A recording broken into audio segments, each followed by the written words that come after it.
La pluie sur la vitre de mon petit studio rue des Martyrs n'avait rien de doux ce soir-là. Non, ce n'était pas le genre de petite averse poétique que je lisais dans mes romans. C'était un tambourinage incessant, une nappe grise qui transformait les lumières de la ville en taches floues d'or et de blanc, comme un mauvais tableau impressionniste. Et moi, Marie Dubois, 30 ans et bibliothécaire à la Bibliothèque Saint-Germain-des-Prés, je me sentais aussi flou, aussi estompé que ces lumières. Mon cœur battait la chamade, une symphonie cacophonique contre mes côtes. Mes mains tremblaient, serrant une tasse de thé qui était censée me réchauffer, mais je n'arrivais plus à me concentrer. Je revoyais son visage, celui de Julien, l'homme aux yeux si profonds qu'il promettait le monde, et j'entendais sa voix, si douce, si mélodieuse. Mais cette voix-là, elle avait prononcé des mots qui avaient fait voler en éclats tout ce que je croyais vrai. C'est vrai, avais-je murmuré, ma propre voix étrangère, râpée par les larmes contenues. Il se tenait devant ma porte ce soir-là, avec son sourire habituel, son livre de sonnets en main. Et pour la première fois, ce sourire ne m'avait pas réchauffé. Il avait semblé faux, une illusion cruelle. Est-ce que tu es Julien Moreau, le chef de la mafia? Le silence avait répondu. Un silence si lourd qu'il aurait pu écraser ma petite cage d'escalier parisienne. Il avait fermé les yeux, juste une seconde, et c'est dans cette microseconde que j'avais compris. Non pas que j'avais eu le temps de douter de Sophie, ma voisine d'en face, de Madame Bertrand. Oh non. Quand Sophie parle, on écoute. Mais le voir, lui, ce Julien que j'aimais, affronter cette vérité, ça avait été un coup blimp-poignard. Il aurait pu mentir, je le sais. Il aurait pu adoucir le coup, me rassurer avec une histoire inventée de toutes pièces. Mais il n'a pas fait ça.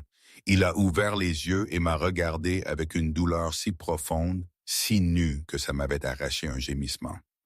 Oui, avait-il dit, le mot lourd, définitif, comme la pierre tombale de toutes mes illusions. C'est mon nom, c'est une partie de ce que je suis. Une partie?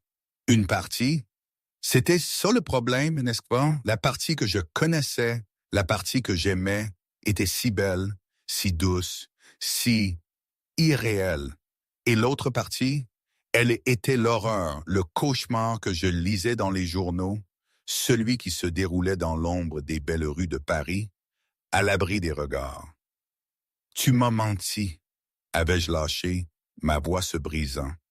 Chaque jour, chaque baiser, c'était un mensonge. Il avait essayé de s'approcher. Non, Marie, regarde-moi. L'homme qui te parle de livres, qui te ramène chez toi, qui garde ta pierre dans sa poche, cet homme est réel. C'est la partie la plus vraie de moi. Le boss, c'est une armure que je suis obligé de porter. Un rôle que j'ai hérité. J'essaie de changer. Pour toi. À cause de toi. Ces mots qui auraient dû me toucher avaient rebondi contre le mur de ma douleur. Je ne voyais plus que ça. La confirmation. Le monstre était réel. Le prince charmant des livres n'était qu'un déguisement. Une façade si bien jouée que j'étais tombé dedans, tête la première. J'avais honte. Honte de ma naïveté. Tu vis dans un monde de flingues et de peur, avais-je soufflé, me serrant dans mes bras. Mon monde, c'est les livres et le silence. Comment ça peut être la même chose? Comment tu peux être les deux? Il aurait dû me le dire. Je ne savais pas à quel moment précis il aurait dû le faire, mais il aurait dû. Il m'avait fait croire à quelque chose qui ne pouvait pas exister. J'avais peur, avait-il avoué. Le puissant Julien Moreau, terrassé par la peur. J'avais peur que cette lumière, cette bonté que j'ai trouvée en toi, s'éteigne si tu connaissais les ombres d'où je viens. Elle s'est éteinte, avais-je dit. La phrase m'avait arraché la gorge, mais je l'avais prononcée. Le mot « éteinte » sonnait plus définitif que n'importe quelle balle. S'il te plaît, pars, ne reviens plus. J'avais commencé à refermer la porte. Il avait tendu la main, son visage ravagé par l'angoisse. « Marie, je t'en prie, je t'ai dit de partir !» J'avais crié, un son désespéré. J'avais vu la résolution absolue dans mes yeux, la douleur que je lui infligeais. Sa main était retombée. Il avait reculé d'un pas, puis d'un autre. Mon monde s'était effondré, mais le sien aussi, j'en étais sûr. La porte s'était refermée dans un clic doux et définitif, comme le clap de fin d'une histoire. Je me suis laissé glisser au sol, le dos contre le bois froid de la porte, et j'ai pleuré jusqu'à n'avoir plus de larmes. Le monde doux et secret que nous avions bâti était brisé, détruit par la vérité même qu'il avait espéré me cacher. Attendez, je dois faire une pause ici. Toute cette histoire, cette situation avec Julien, c'était vraiment dingue, non? Je veux dire, pensez-y, une bibliothécaire comme, oui, Marie, qui passe sa vie entre les rayonnages poussiéreux et les contes de fées, et lui, Julien, le chef d'une organisation criminelle qui pourrait faire frémir n'importe quel flic de Paris. Ça ne colle pas. C'est le genre de scénario que tu lis dans les romans de guerre, pas le genre de truc qui t'arrive dans la vraie vie. Dans mon quartier, on aurait dit « La pauvre, elle est tombée sur un os, mais alors un sacré os. » Je crois que c'était ça, le problème. C'était trop intense, trop déroutant, trop éloigné de ma réalité habituelle.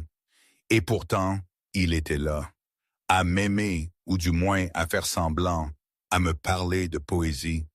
J'étais perdu. Complètement. Je ne savais plus où était le vrai, où était le faux. Personne ne m'avait jamais préparé à ça.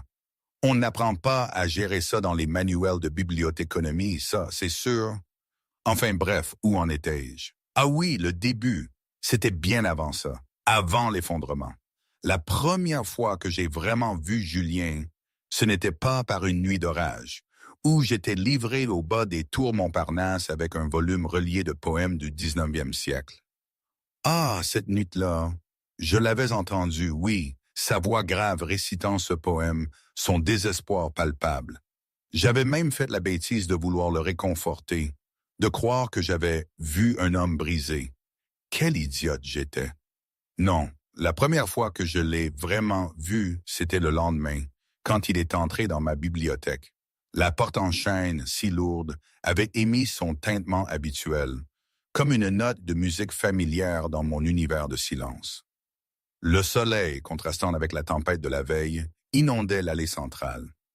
Je classais des livres d'architecture européenne, le nez dans les cadres, essayant de me fondre dans le décor. Je revoyais encore sa rage glaciale, la fureur dans ses yeux, mon stupide lapsus, laissez-moi finir ça avec ma bouche. La honte me brûlait les joues, même seul au milieu des rayonnages. J'espérais ne plus jamais le revoir. Et là, il était là. Il avait cette dégaine d'homme qui prend toute la place, mais ce jour-là, il était différent, plus doux. Fini les costumes impeccables, ceux qui crient argent et pouvoir, et qui m'avaient frappé la veille. Il portait un simple pull gris, souple, et un pantalon foncé. On l'aurait pris pour un artiste ou un professeur. L'homme dangereux des tours Montparnasse avait disparu, remplacé par Julien. Son regard m'avait trouvé instantanément, comme une aiguille aimantée par le nord. J'avais plongé la tête dans mes livres, faisant semblant d'être absorbé par la notice d'un tome sur les édifices haussmanniens. J'avais entendu ses pas, lents, délibérés, résonner sur le parquet, s'approchant de mon allée. Mon cœur s'était mis à faire un solo de batterie effréné contre mes côtes. Mademoiselle la bibliothécaire, sa voix, basse, un murmure grave qui vibrait entre les étagères silencieuses. J'ai levé les yeux. Il était plus près que je ne l'avais imaginé, et sous la lumière douce de la bibliothèque, je pouvais voir que ses yeux n'étaient pas juste sombres. Ils étaient d'un brun profond et riche, comme la terre après la pluie. La colère froide de la nuit précédente avait totalement disparu, remplacée par une prudence, une curiosité presque timide. « Monsieur Moreau », avais-je réussi à chuchoter, ma voix se brisant. « Je suis tellement désolé pour hier soir. La porte était ouverte et je ne voulais pas. Et ce que j'ai dit, il avait levé une main, m'arrêtant. C'est oublié. Le livre était exactement ce dont j'avais besoin. Il avait fait une pause, regardant autour de lui les immenses étagères. En fait, j'espérais que vous pourriez m'aider à trouver autre chose. Bien sûr, avais-je dit, glissant automatiquement dans mon rôle professionnel. C'était un script sûr, familier. Que cherchez-vous? Il semblait réfléchir, ses yeux ne quittant pas mon visage. Quelque chose sur les secondes chances, avait-il dit finalement. Ou peut-être sur un nouveau départ. Vous avez ça?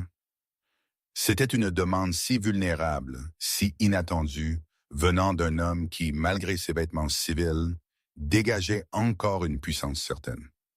Mon trac s'était envolé, remplacé par le zèle de la bibliothécaire. « Suivez-moi », avais-je dit, tournant les talons pour le guider plus profondément dans les rayons. Je l'avais emmené à la section littérature, mes doigts effleurant les tranches. Nous avons des romans, bien sûr. Mais parfois la philosophie ou même la poésie peuvent mieux exprimer ce sentiment qu'une simple histoire. J'avais sorti un mince volume d'essais. Celui-ci est magnifique. Il parle de la façon dont chaque jour est une nouvelle page. Il avait pris le livre, ses doigts effleurant les miens, envoyant cette même petite décharge électrique à travers moi. Vous ne l'avez pas ouvert, vous avez juste vu. Vous connaissez bien votre collection. C'est ma maison, avais-je dit simplement, puis j'avais rougi, réalisant à quel point ça pouvait sembler enfantin. Une bonne maison à avoir, avait-il répondu, et j'avais senti qu'il le pensait vraiment. Calme, ordonné, tout y est à sa place. Pas toujours, avais-je dit, avec un petit sourire authentique. Parfois, les gens rangent les choses au mauvais endroit, et ça crée tout un mystère. Il m'avait rendu un sourire, juste un léger relèvement de ses lèvres, mais ça avait transformé son visage. Il avait l'air plus jeune, plus beau, d'une manière moins intimidante et plus réelle. « Je suis Julien. Je sais, Auntie, avais-je répondu, d'après le bordereau de livraison. Je suis Marie. Marie, avait-il répété, et mon nom dans sa voix profonde avait sonné comme une chose précieuse. Nous avions parlé ensuite à voix basse comme des conspirateurs au milieu des savoirs.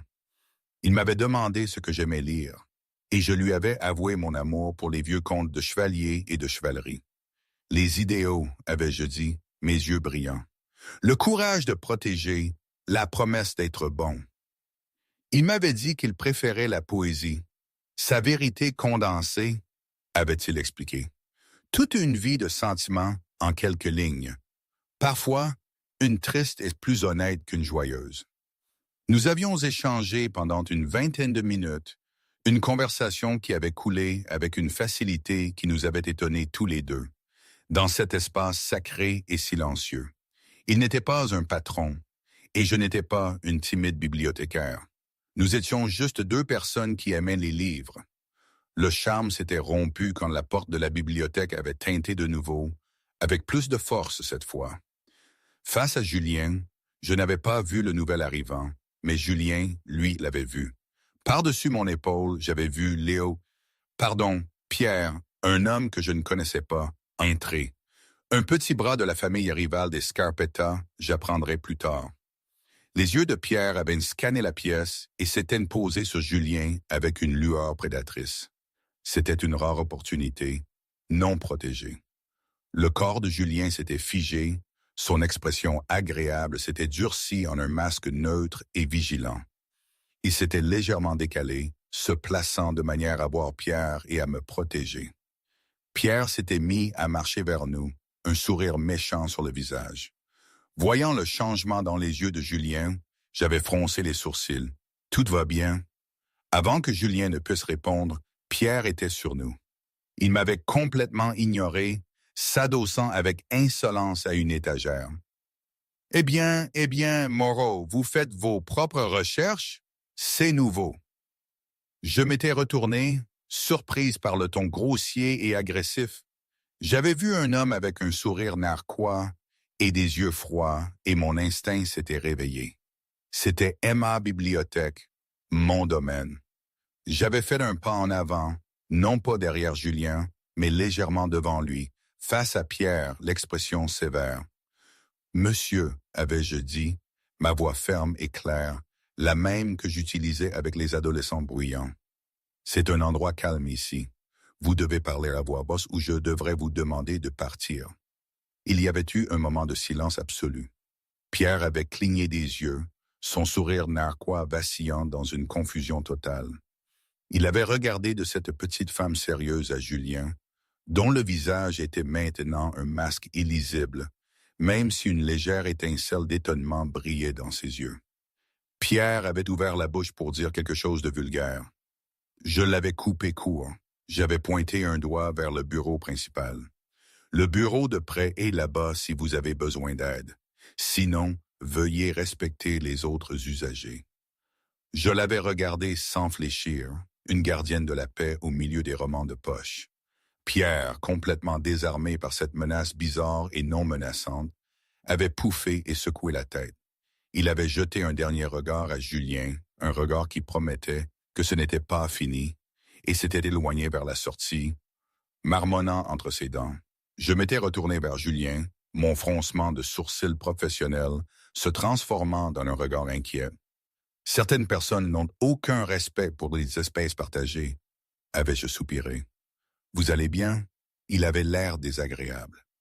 Julien m'avait regardé, moi, cette femme si courageuse, si complètement inconsciente, qui venait de faire face à un loup en le prenant pour un chiot mal élevé. J'avais senti une vague d'émotion si puissante qu'elle m'avait serré la gorge. C'était un mélange d'admiration, de protection féroce et d'une chaleur qui s'était répandue dans ma poitrine comme du miel renversé. Personne n'avait jamais essayé de me protéger de cette manière. « Je vais bien, Marie », avait-il dit, sa voix plus douce que jamais. « Merci. » Et il le pensait pour bien plus que la simple recommandation de livre. Il avait remis le livre d'essai sur l'étagère. « Je devrais vous laisser retourner à votre travail. » J'avais commencé à partir, puis j'avais hésité. « Allez-vous l'emprunter ?» Il m'avait regardé longuement. « Je pense que je reviendrai le chercher. J'ai le sentiment que je devrais trouver plus de choses ici. » Il était parti ensuite, marchant vers le soleil. Arnaud, son garde du corps, qui attendait discrètement dans une voiture de l'autre côté de la rue, l'avait vu sortir et avait remarqué ce nouveau regard contemplatif sur le visage de son patron. Dans mon allée, j'avais touché la tranche du livre qu'il avait tenu. La bibliothèque me semblait différente. Le silence n'était plus vide, mais empli d'un potentiel nouveau et étrange. Le héros de mes histoires, avais-je pensé, venait d'entrer, portant un pull gris et me regardant comme si j'étais la plus fascinante des histoires qu'il n'ait jamais trouvées. Et l'homme dangereux de l'appartement des Tours Montparnasse avait disparu, remplacé par quelqu'un nommé Julien, qui aimait la poésie et dont le sourire semblait être un cadeau secret juste pour moi. Un rythme doux, tacite, commença à s'intégrer au tissu de mon monde ordonné. Ce n'était ni annoncé ni planifié, mais c'était devenu aussi fiable que le lever du soleil. Chaque mardi et jeudi après-midi, juste au moment où les longs doigts du soleil couchant s'étiraient sur les sols polis de la bibliothèque, la clochette de la porte tinta. Julien entrait, toujours dans ses vêtements plus décontractés, toujours avec un signe de tête à Madame Dupont, au bureau d'accueil, et toujours se dirigeant directement vers mon allée. Il ne venait pas pour les livres, bien qu'il en repartît toujours avec un, mais pour l'espace tranquille qui existait entre nous, un espace qui me semblait de plus en plus être le seul endroit réel de la ville. Nos conversations, jadis de timides murmures de bibliothèque, étaient devenues plus longues et plus profondes. Nous nous asseyions dans les fauteuils en cuir usé de la section biographie, à l'abri des regards. Il me posait des questions sur ma vie et je lui racontais mon enfance avec ma grand-mère, le réconfort des contes de fées, mon rêve d'écrire un jour les miens. Je lui posais des questions sur son travail et il parlait en cercle prudent de négociations commerciales, du poids des responsabilités, d'essayer de construire quelque chose de durable qui ne soit pas fait de peur. Il ne mentait jamais, mais il parlait dans une sorte de traduction, un code où les partenaires difficiles représentaient des chefs de gang rivaux et où l'application des accords recelait l'ombre de la violence qu'il essayait de laisser derrière lui. Moi qui voyais le monde en histoire, je percevais la lutte d'un homme qui essayait de s'améliorer. Je voyais la bonté qu'il cherchait à atteindre, pas l'obscurité qu'il quittait.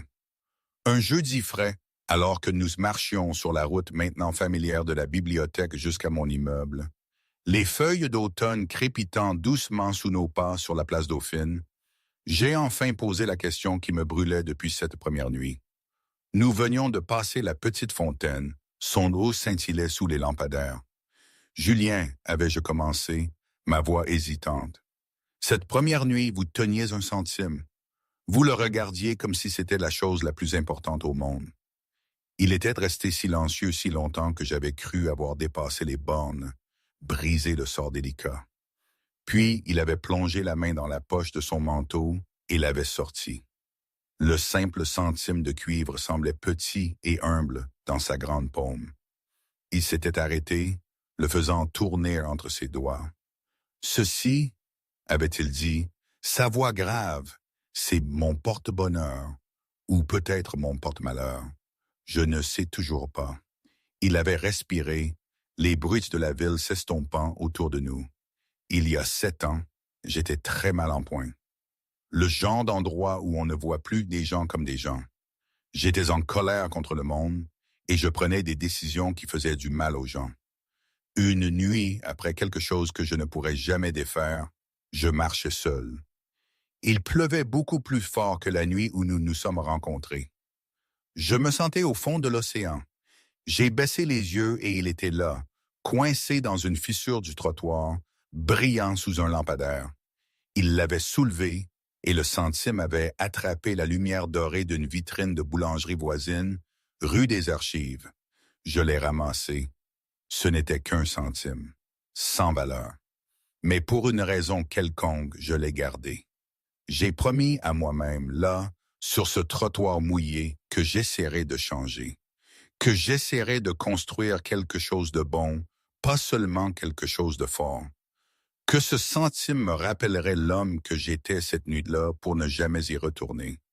Il m'avait regardé, ses yeux emplis d'une honnêteté vulnérable qui m'avait serré le cœur. Il me rappelle d'être un homme bon, Marie, ou d'essayer chaque jour. Certains jours sont plus difficiles que d'autres. Des larmes chaudes et inattendues m'avaient piqué au coin des yeux. Je n'avais pas vu la confession d'un criminel. J'avais vu la veillée d'une nuit, un homme faisant pénitence pour des péchés que je ne pouvais imaginer, guidé par une humble étoile de cuivre. Sans un mot, j'avais plongé la main dans ma propre poche et j'en avais sorti une pierre de rivière grise, lisse, adoucie par le temps et l'eau. Ça, c'est la mienne, avais-je dit, la plaçant dans sa paume à côté du centime. Je l'ai trouvée sur la plage quand j'étais petite fille, le jour où ma grand-mère m'a dit que j'allais vivre avec elle, Sophie.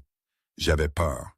Elle m'a dit de m'accrocher à quelque chose de solide, quelque chose que le monde avait rendu doux, pas tranchant.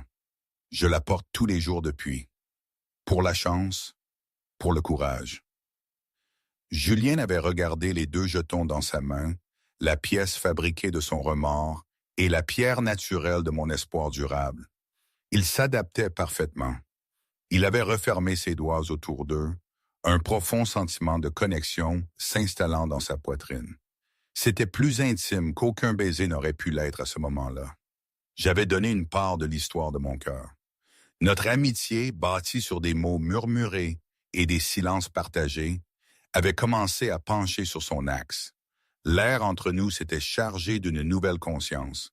Un effleurement de mains en cherchant le même livre envoyait une secousse à travers nous deux, laissant une chaleur persistante.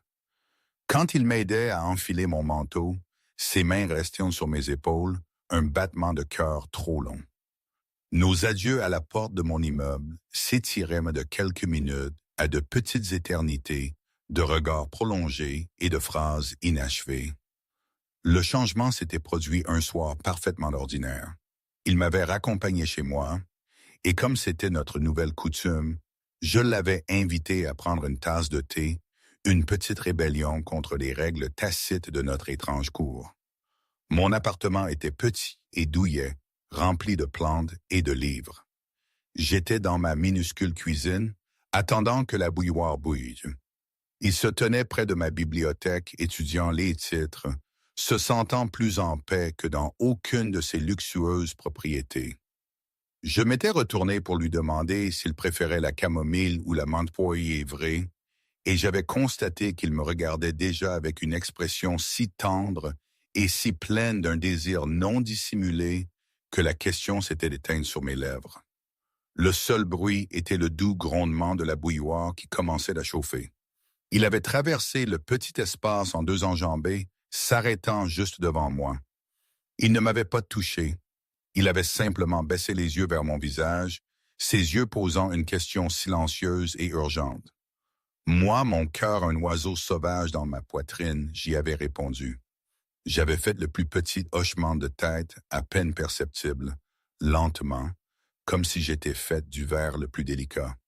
Il avait levé une main et m'avait caressé la joue. Son pouce avait frotté la pommette de ma joue, un toucher si révérencieux qu'il m'avait coupé le souffle. Il avait penché la tête, ses yeux ne quittant jamais les miens, et avait comblé la dernière distance à bout de souffle entre nous.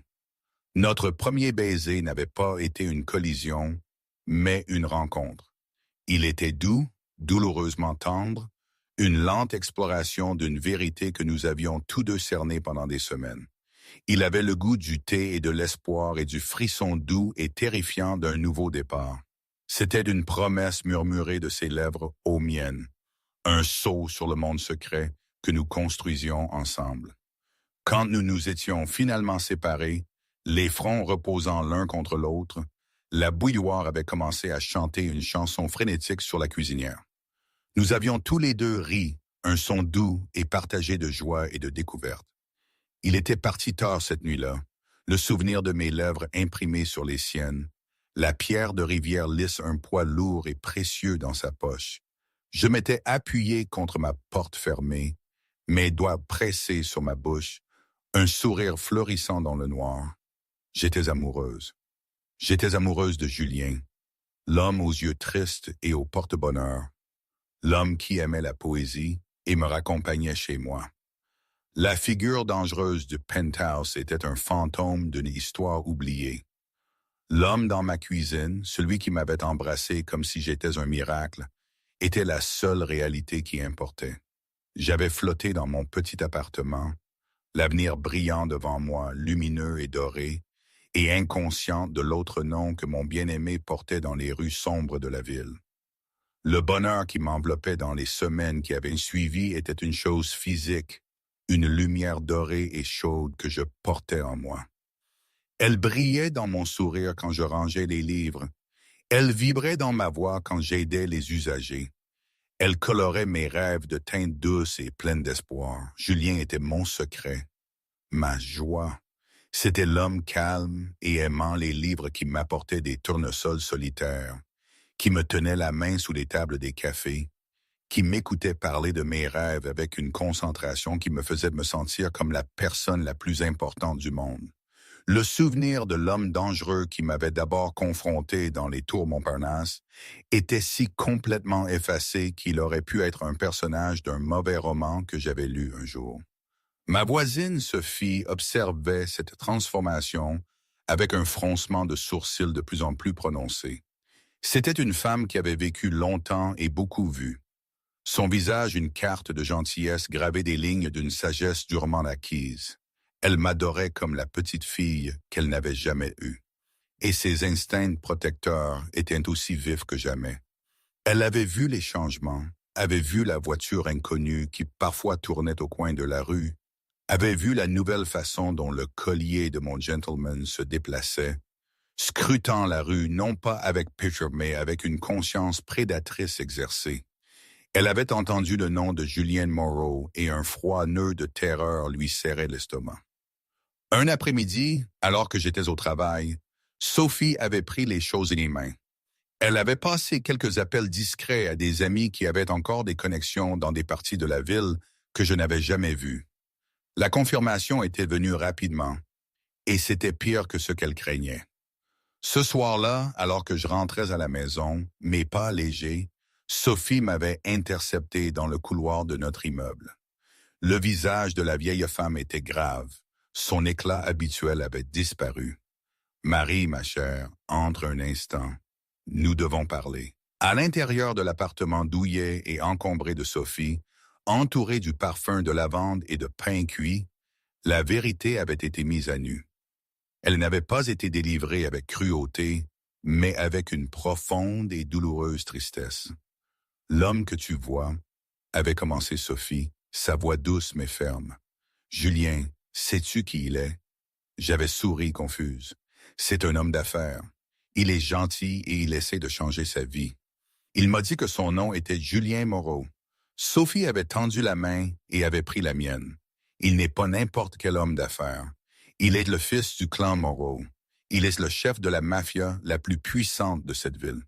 Les mots avaient flotté dans l'air, laid et impossible. J'avais regardé, mon sourire figé, puis lentement en train de fondre. Non, avais-je chuchoté, ce n'est pas... Vous vous trompez. C'est une personne différente. Mon Julien, il lit de la poésie. Il a un centime porte-bonheur. Le centime ne change pas ce qu'il est, ma chérie, avait dit Sophie doucement. La gentillesse qu'il te montre n'efface pas les choses qu'il a faites, le monde qu'il contrôle. C'est un monde de violence et de peur. Tu ne peux pas en faire partie. Ton cœur est trop doux pour ce genre d'obscurité. La lumière dorée dans ma poitrine s'était brisée, remplacée par une terreur froide et envahissante. Les pièces avaient commencé à s'assembler avec une clarté horrifiante. La richesse inexpliquée. Le garde du corps, Ernaud, qui restait toujours à une distance polie. La façon dont d'autres hommes dans la rue évitaient parfois son regard. Les réponses circulaires et prudentes sur son travail. J'avais pensé à Pierre à la bibliothèque et à l'immobilité soudaine de Julien. Pas de la confusion, mais de la reconnaissance. Un joueur d'échecs voyant une menace. J'avais passé une nuit blanche, les larmes trempant mon oreiller.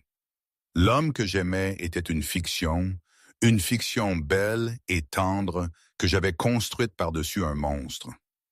La trahison me semblait une blessure physique.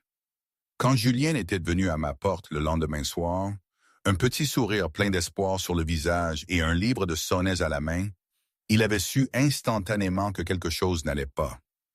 Mes yeux, d'habitude si chaleureux et brillants, étaient cernés de rouge et creux.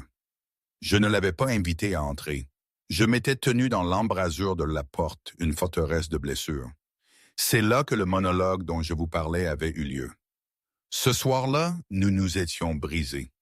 Après cette rupture, le monde avait perdu sa couleur pour nous deux. Pour moi, la bibliothèque n'était plus un sanctuaire, mais un musée de souvenirs douloureux. Chaque allée résonnait de sa voix basse. Chaque fauteuil en cuir contenait le fantôme de sa présence.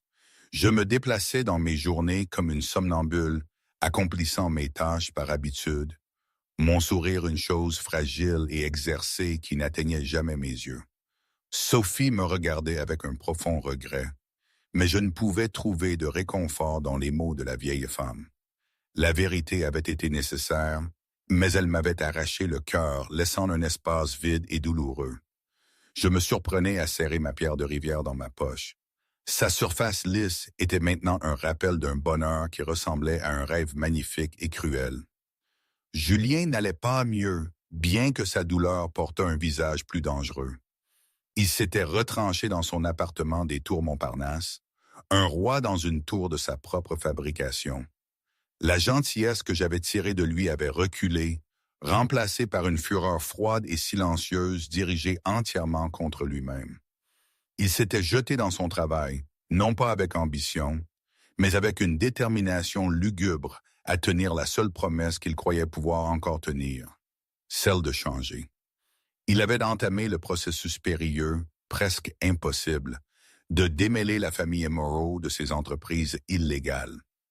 Il avait rencontré des comptables et des avocats tard dans la nuit, structurant des entreprises légitimes. Il avait appelé des faveurs et payé des dettes, essayant de rompre de vieilles alliances sans déclencher de guerre. C'était comme essayer de démonter une bombe pendant qu'elle continuait de faire tic-tac. Ses actions n'étaient pas passées inaperçues. La famille Scarpetta, dirigée par le vindicatif patron de Pierre, avait vu le changement soudain de Julien comme un signe de faiblesse, une opportunité de s'emparer de son territoire. Arnaud, le loyal garde du corps, regardait son patron se détruire d'inquiétude. Il voyait le regard vide dans les yeux de Julien, la façon dont il fixait le centime porte-bonheur et la pierre lisse posée côte à côte sur son bureau. Il avait compris que la source de la nouvelle quête imprudente de Julien pour une vie légale était aussi la source de sa profonde misère.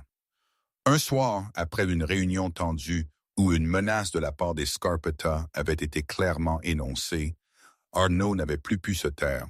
« Boss », avait-il dit prudemment, tandis que Julien contemplait les lumières de la ville. « Elle doit savoir. » Savoir quoi? La voix de Julien était rauque. « Que je suis le monstre qu'elle pense déjà que je suis.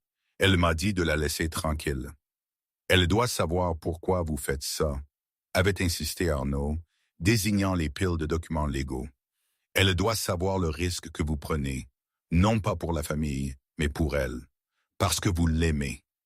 Quelqu'un doit lui dire que l'homme dont elle est tombée amoureuse est réel et qu'il mène une guerre pour la mériter. » Julien s'était tourné, son expression torturée. « Je ne l'entraînerai pas dans mes dangers, Arnaud. C'est la seule chose propre que je puisse faire pour elle. » Arnaud n'était pas d'accord. Il croyait en l'amour, aux ruptures nettes et aux secondes chances, et il pensait que j'avais le droit de choisir avec toutes les informations. Alors, l'après-midi suivant, pendant que Julien était empêtré dans une autre réunion, Arnaud avait fait un choix bien à lui. Il avait conduit jusqu'à la bibliothèque. Il m'avait trouvé dans les rayonnages, époussetant machinalement les étagères. Mon visage était pâle, mes mouvements lents. « Mademoiselle Dubois », avait-il dit, sa voix inhabituellement douce sortait peu. « Nous devons parler, il s'agit de Julien. » J'avais tressailli au nom. « Je n'ai rien à dire. »« Il a des ennuis », avait dit Arnaud sans embâge. « De gros ennuis, à cause de vous. » Les mots m'avaient arrêté. Je m'étais retourné, les yeux écarquillés par la confusion et la peur. Quoi? Arnaud avait parlé rapidement, à voix basse. Il m'avait raconté la promesse de Julien de changer, les entreprises légitimes, les ennemis dangereux qui voyaient son changement de cœur comme une vulnérabilité. « Les Scarpetta passent à l'action ce soir », avait conclu Arnaud. « Il pense qu'il est faible. Il n'est pas faible, mademoiselle Dubois. Il a juste le cœur brisé. Et il est seul. Il ne se défendra pas comme il le devrait parce qu'une partie de lui pense qu'il ne mérite plus de gagner. » Le monde avait de nouveau basculé pour moi. L'image de Julien en monstre avait été remplacée par quelque chose de plus complexe, de plus terrifiant et humain. Un homme seul dans une tempête parce qu'il avait jeté son armure pour moi.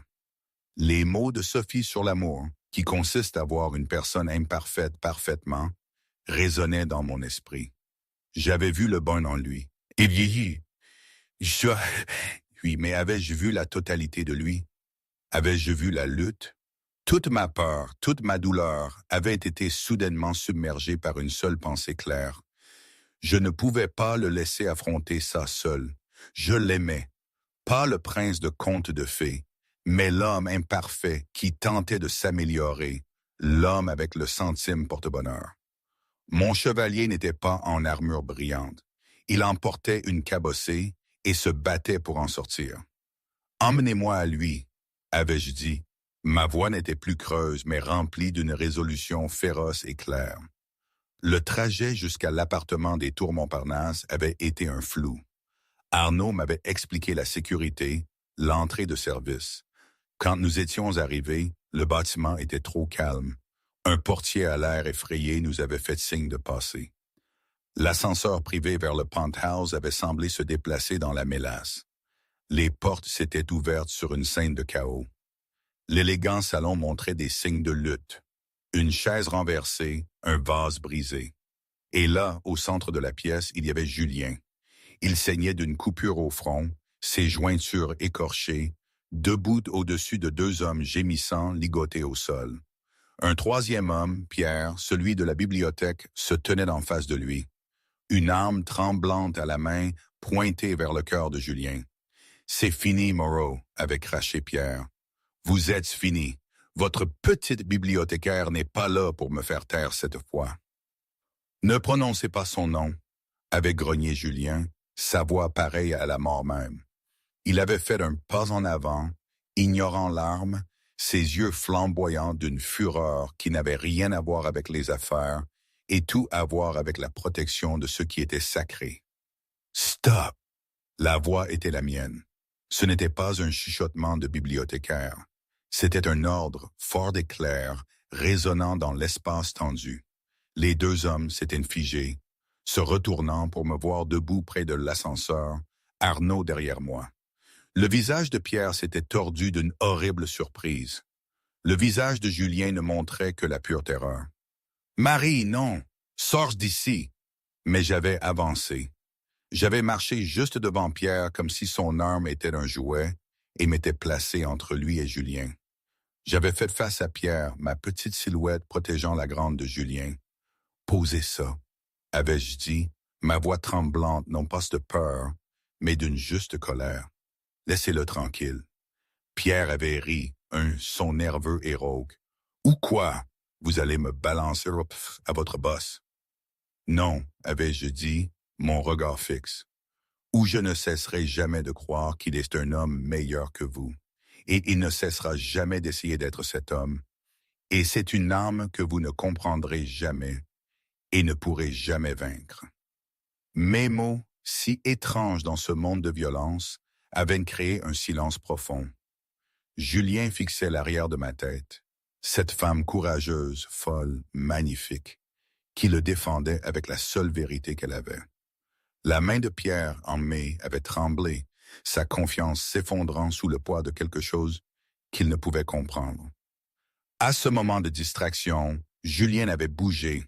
C'était un mouvement fluide et rapide. Il m'avait poussé doucement mais fermement derrière lui. Et dans la seconde qui avait suivi, il avait désarmé Pierre, l'arme s'étant écrasée sans danger sur le sol.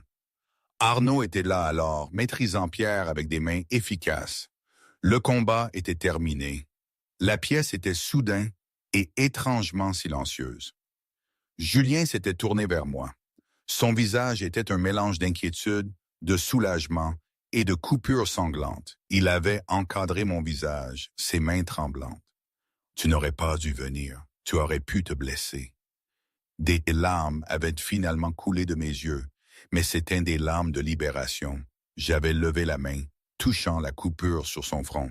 « Je me fiche du boss, » avais-je chuchoté, ma voix se brisant d'émotion. « Je me soucie de l'homme qui garde un centime porte-bonheur pour se rappeler d'être bon. Je le choisis. Tout de lui. Celui qui lit des poèmes et celui qui se bat. Je te choisis, Julien. » Il m'avait serré dans ses bras, me tenant comme si j'étais la seule chose solide dans un monde qui s'écroulait. Il avait enfoui son visage dans mes cheveux, respirant mon odeur, ses propres larmes se mêlant au sang sur sa joue. C'était une situation que l'on ne peut pas anticiper, et si je devais le refaire, je me demande bien si j'aurais la même audace, la même certitude. Vous, qu'auriez-vous fait? Face à cette violence inattendue, auriez-vous défendu un homme que vous aimiez, tout en sachant la part d'ombre qu'il portait? C'est facile de juger depuis son canapé, n'est-ce pas? Mais quand l'amour est là et que l'autre est en danger, les règles s'effacent. Aujourd'hui, franchement, je ne sais pas. Parfois, je me dis que c'était la meilleure chose qui pouvait m'arriver, d'avoir été jeté dans ce grand bain. D'autres fois, je me demande si je n'ai pas fait une erreur, si la Marie bibliothécaire n'était pas plus heureuse. Probablement les deux, n'est-ce pas? Rien n'est jamais simple. Rien n'est parfait. On a dû apprendre à composer, à négocier les silences et les non-dits de son monde et la franchise parfois brutale du mien. La tour Montparnasse et la bibliothèque Saint-Germain-des-Prés se sont rapprochées sans jamais se confondre. Mais c'est ma vie, notre vie. Et la pierre lisse dans ma poche me rappelle que l'essentiel est de trouver sa propre solidité, même quand